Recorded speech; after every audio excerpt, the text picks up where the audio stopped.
Hey guys, what's up? Welcome back. Another video here. Don't forget we're doing a 500 subscriber giveaway. We're giving away a Pelican case. Actually giving away a few Pelican cases at 500 subscribers.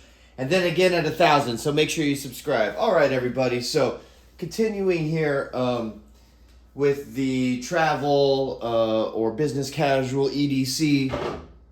I mentioned in the previous video that this is also my range kit. So I was going to show you how I just kind of, transitioned this to a range kit. Now, first I'll start with this. All right, this is my EDC, business casual EDC, travel EDC.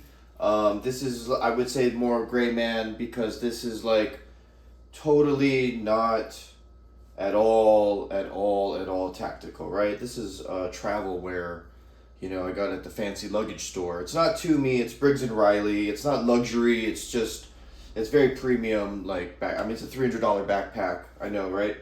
And then this is a $200 crossbody sling. This is a discontinued model. I did get it for cheaper on Poshmark.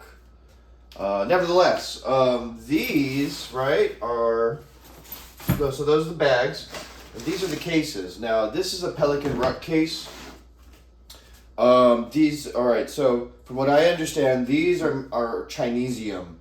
Even though they're Pelican, these aren't the Pelicans they make in the United States. Those are like their big main cases, like the other ones in the videos, like the ones I give away. Those are made in America. This is their Chinesium stuff. Nevertheless, I love these cases. I think they're very cool. And they're perfect for firearm things because they do have little locks here. So you have a lockable container. All right, it's got this flip open front, okay? And this is what I use for ammo and magazines separately. Now in California, they have much more strict rules versus Arizona. Okay, but this is how I travel with it. And I also, it's not just California. It's just having that... I like to say you have like a TSA approved baseline, right? Weapons have to be transported, unloaded, right? You're gonna have to lock this. You can lock this if you wanted to, right? After they inspect it, your magazines are separate from the firearm. Now this tray in the bottom here, what I usually do when I go to the range is empty my ammo into here. I would like to purchase more magazines right now for these. These are some newer firearms for me, but this is where I'll dump the ammo in here, right? Or maybe you preload your magazines and then you can put them in here and store them in there. And this has also got a little netting thing up there in the lid, so you can, these are cool cases for other stuff. If you really want to I would say this is like a very tactical personal case. It's kind of cool, when I did an EDC video short where I had like my wallet, my keys, my watch and stuff in this case. So if you have it as like a personal valet, it can add that touch of tactical flavor to your home or travel setup. Okay, so these are the Pelican ruck cases, and I use them for the magazines and the ammo. All right.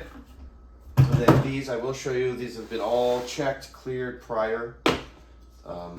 They are also stored, locked up, and unloaded. These are my two M&Ps in 40. Okay, the M&P 40 compact, right? And then this is the Metal M2.0 in 40. So I changed the palm swell since getting these to the biggest one available on both of them, and that drastically improved my the way I'm able to manage the recoil and handle the recoil on these guns. And I'm learning to shoot these, and I find this one to be absolutely fucking fantastic. the metal M2.0 is great. It's the basic 3-dot sight, but they work very well. They're very good, and it's a nice light crisp trigger. Now this guy, I've actually kind of come to appreciate the hinge trigger. It does have a good kind of wall, not as hard as Glock wall, but nevertheless it's there, again, for like a defensive or you know, for when you want, just for, you know, what I'm trying to say is that the hinge trigger isn't as like outdated or bad as maybe people make it sound or seem, especially with this, you know, new, I guess they call it the performance trigger or something like on the M&P. So I'm trying very hard not to flag myself there, right? All right, guys, let's just put those away. Those are my firearms. This is my range case, right? Or ammo and magazine case. And so what I usually do is I put these in the backpack. Okay, when I go to the range, put this one out of the way too. Okay, when I go to the range, right? So if you, in case you missed the other video, what is in my EDC? This is definitely what I EDC like as an emergency thing, like when I'm in the city, like the backpack, right? I carry this respirator, this parcel respirator, you know, and these fires have only demonstrated like how useful this can be. You know, God, it's the air quality is absolutely horrific, but having this, I mean, forget the chemical, biological, nuclear, like just for fire and smoke, this mask will certainly be a cut above and even an N95 mask, right? Although I do have plenty of those around it as well. So there's that. Okay. I also have the bleeding control kit always in here. So for a range kit, I mean, you know, makes sense, right? So I like to say your you know, I have a lot of sayings, right? Where your EDC kit is your get home kit right, is your bug out kit, right? That's all the same because you're only gonna be able to ultimately survive with whatever you have on you. So so this, and right, I'm the digital nomad is my archetype for urban preppers, right? You're like a digital nomad hustler. Like maybe you've got a 9 to 5 job, maybe you are corporate like that, you know, but these are still the considerations, and maybe you shoot for sport, you know, or self-defense, whatever it is. But I have my laptop, MacBook Pro, I got the charger and a external hard drive in there. It's not really about what's inside, it's about converting it, right? So I wanted to show you how it fits. So I would obviously take the laptop out. Let me just do that now to simulate all this. So I'm going to take this to the range. You know, let's see here. Close that up. Put Pelican in there. First, it gets very heavy, especially with 40. And then this fits just like perfectly across. Right? And then I zip it up, and right, I can lock this up. Lock these zippers. Where did I put the lock?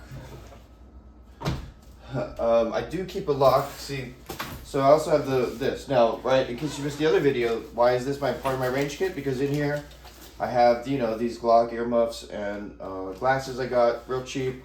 Came as a set, you know, and I have all these additional ear protections in here already, right? So bang bang. Now if I don't want to bring 2 bags to the range, you know, I'll just take these out, the eyes and ears, you know, throw them in here. This little zipper pouch on top.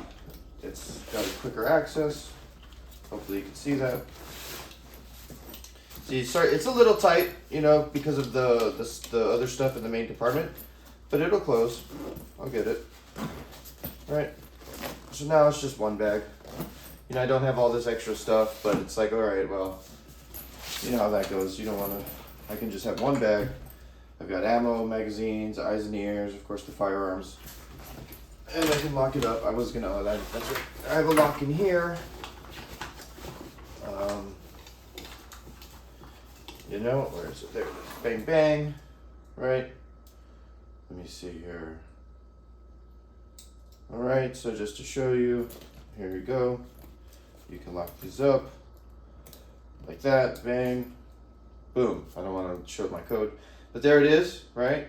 And then also too, if you didn't want to lock the outside, you can lock the firearms in the container that's inside. And so that's all you need. That's how I go to the range. So I went the other day. So there it is. There's your EDC, urban EDC transitioning to range kit. So and it's ready to go as far as an emergency with the bleeding control kit inside, nonetheless. So that's it. Wanted to show you that. Keep that one a little brief, guys. Thank you. I'll see you on the next one.